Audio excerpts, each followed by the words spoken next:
since we know that Matthew put stuff out of order,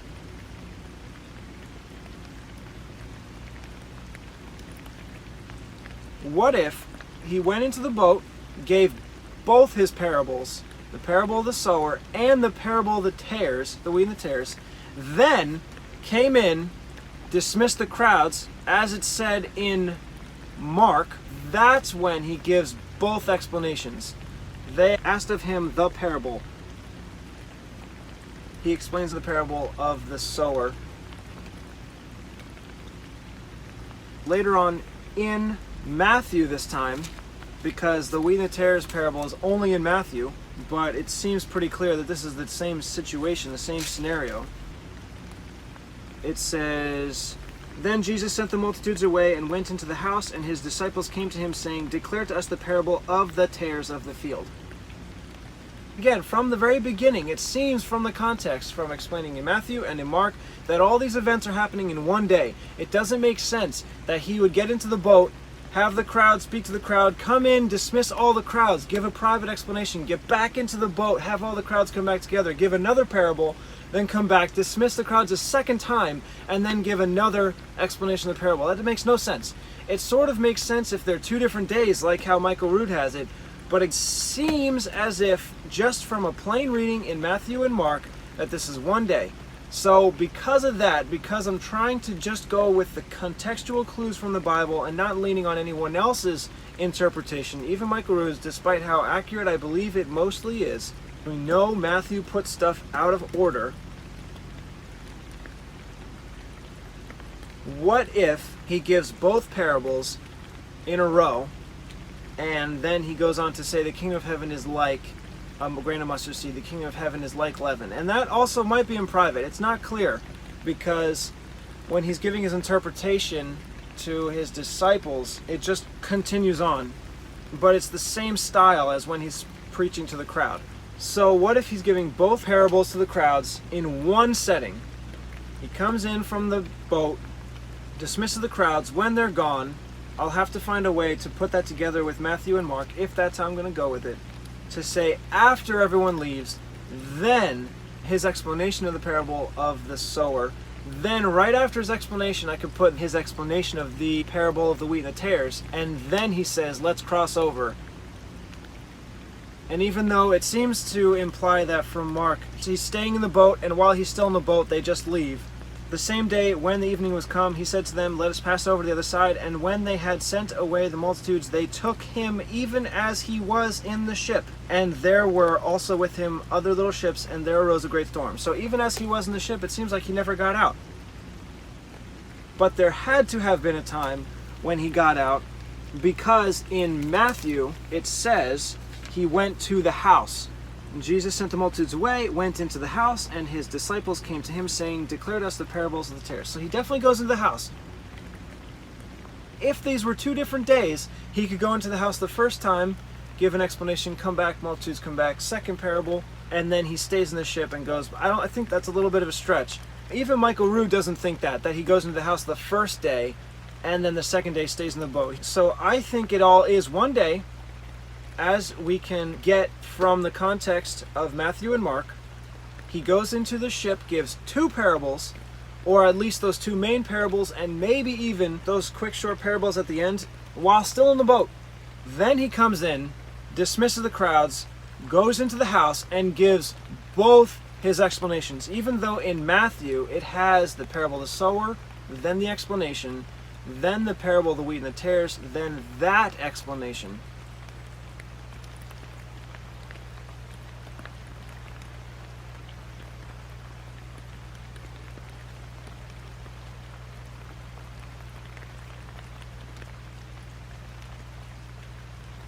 I think because Matthew, we know, is totally out of order, and the parable of the wheat and the tares is only in Matthew. So it doesn't say in Mark or Luke that the explanations come immediately after the parable, like parable explanation, parable explanation. It's not like that in Mark or Luke. It only has the parable of the sower. And then those extra tacked on at the end, which I think are probably also to the crowds. That's my theory.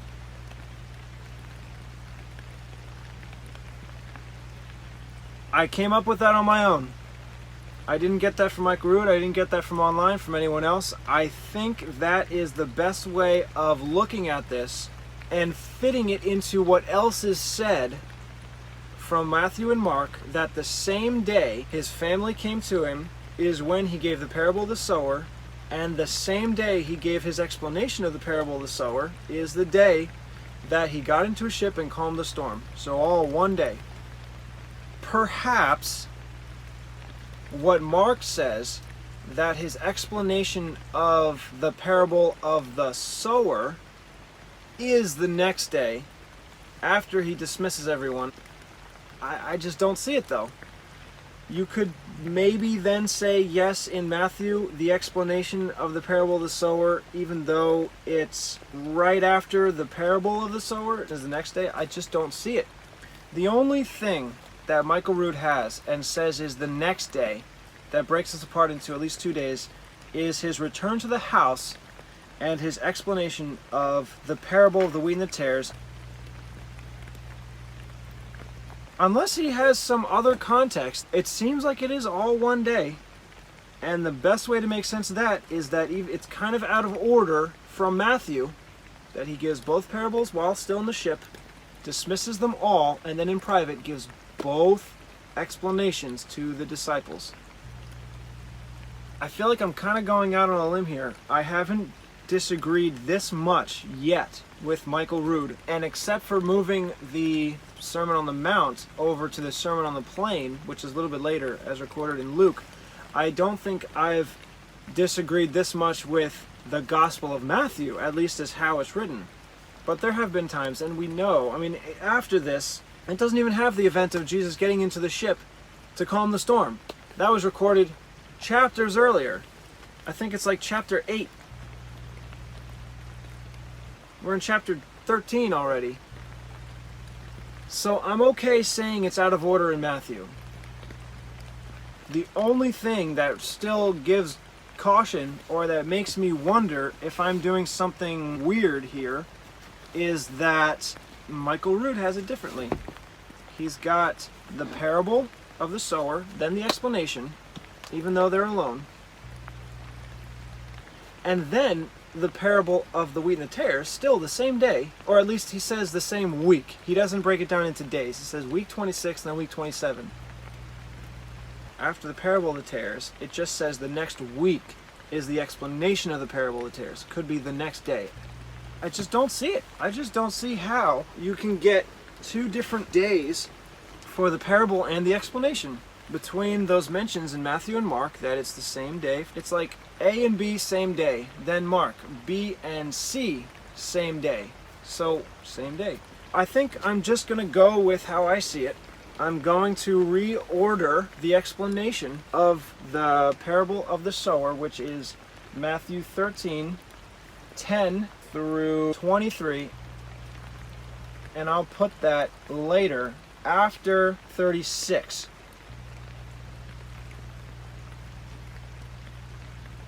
Jesus sent the multitudes away and went into a house, and his disciples came to him, saying, "Declare to us the parable of the tares of the field." But before it says the tares of the field,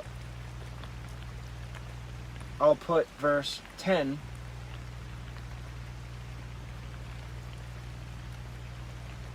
The disciples came and said to him, "Why speak you to them in parables?" I'll put also from Mark. When he was alone, they that were with him, the 12, asked of him the parable. In Mark, the only parable he said that Mark records is the parable of the sower.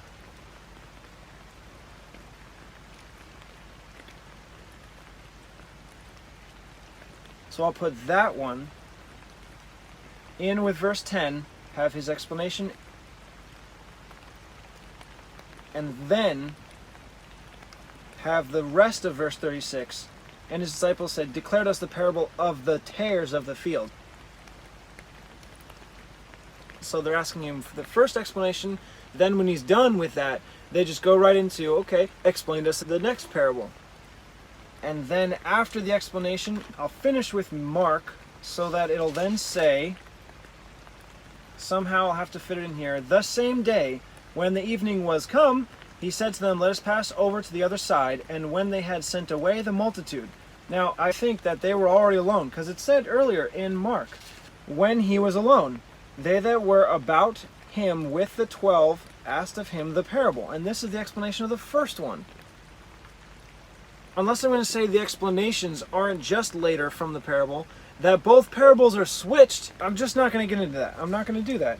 He gives the parable of the sower, then he's alone, and he gives the explanation.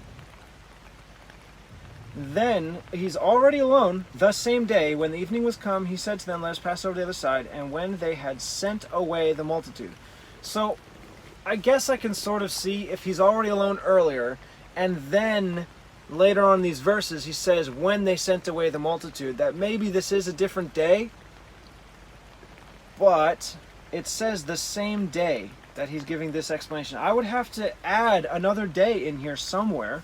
I would have to say perhaps after this first explanation when he says, is a candle brought under a bushel or under a bed? Or perhaps later when he says, so the kingdom of God is a man should cast seed into the ground and he should sleep. Maybe that's a different day. Could I add a day in here and just say, I mean, I can't, I'm not going to add words. I'm not going to say, and everyone left, and the next day Jesus, I'm not going to add those words. So if I tried to add another day to say why he then sent these people away, it would be totally confusing. If I don't add another day and have this later on and just say, and when he had sent away the multitude, they took him even as he was in the ship. And there were also with him other little ships, and there was a great storm. So that would be confusing again. He's already alone. Why does it say after he had sent away the people? So I am also going to mix that when they had sent away the multitude with Matthew 13:36. And then Jesus sent the multitude away and went into the house. That way, he's in the boat giving the parables. He comes in, sends everyone away. One time, as mentioned in Matthew and Mark, even though they're kind of out of order, it's way later in Mark, but I'll put that there just so that it's clear. And then he gives his explanation as they're alone.